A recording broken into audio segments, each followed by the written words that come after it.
Let's get you details of a political controversy that's playing out over Union Minister Ravneet Singh Bittu's comments on Rahul Gandhi. It's triggered massive uproar as Ravneet Singh Bittu hit out at Rahul Gandhi for his remarks on Sikhs during his visit to the United States.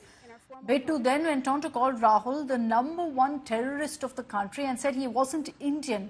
He also said Rahul Gandhi is India's biggest enemy, and this, of course, has triggered a sharp reaction from the Congress, who said that Bittu is making childish remarks.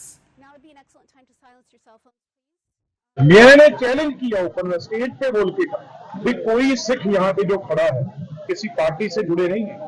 कोई सिख यहाँ पे बोल पे भागलपुर में भी मुझे किसी ने बोला भी आप कड़ा नहीं डाल सकते, किसी ने कहा वो पगड़ी नहीं डाल सकते, किसने कहा गुरुद्वारे नहीं जा सकते।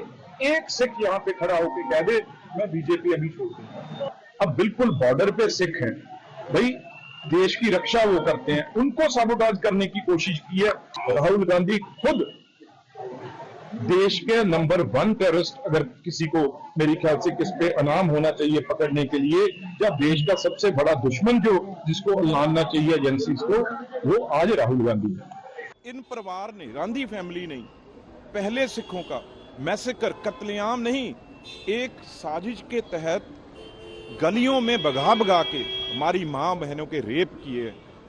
इन गांधी फैमिली के कारण हमारा दरबार साहब गोल्डन टेम्पल, जो सबसे हमारे मानने वाली जगह है, उसमें गोलियां मारी। गांधी फैमिली का सिखों के खून से सिखों को मरवा के अभी इनका पेट नहीं भरा, जो और सिखों को छेड़ रहे हैं अब।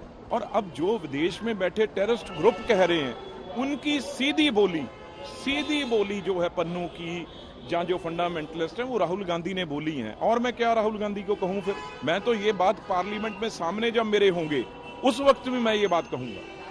हरियाणा के चुनाव इस बार काफी दिलचस्प है। हमारे साथ इस वक्त बात करने के लिए रणदीप सुरजेवाला हैं।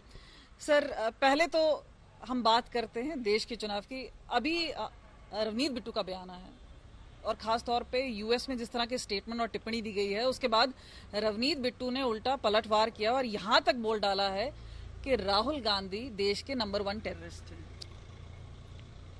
ये पूरी तरह से बेवकूफाना और बचकाना बयान है रवनीत बिट्टू जी का। मुझे लगता है कि वो अपना राजनीतिक और मानसिक संतुलन दोनों खो बैठे हैं। ये वही रवनीत बिट्टू तो हैं जो राहुल जी के कसीदे पढ़ते हुए थकते नहीं थे। आपने खुद अपने चैनल पर उन्हें कई बार इंटरव्यू किया है। पर कभी भी चापलूसी में इतना संतुलन नहीं खोना चाहिए कि वो बिल्कुल ही बचकानी बात लगे।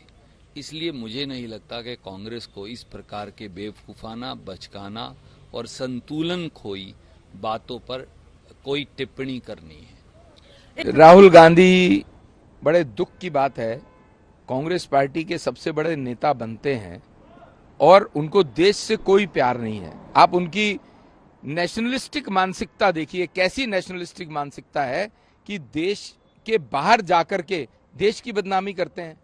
देश के अंदर वो ये दिखाना चाहते हैं कि देश में यहाँ पर किसी भी धर्म के लोगों के लिए सद्भाव नहीं है। एक तरफ नरेंद्र मोदी जी देश का सम्मान पूरे विश्व स्तर पर बढ़ा रहे हैं, और दूसरी तरफ राहुल गांधी जी देश के सम्मान को नीचे गिराने की कोशिश कर रहे हैं। And listen into exactly what Rahul Gandhi had said last week on Sikhs in India that's triggered now this sharp reaction from Bittu. The fight is about whether he, as a Sikh, is going to be allowed to wear his turban in India. Or he, as a Sikh, is going to be allowed to wear a kada in India. Or he, as a Sikh, is going to be able to go to Gurdwara. That's what the fight is about. And not just for him, for all religions.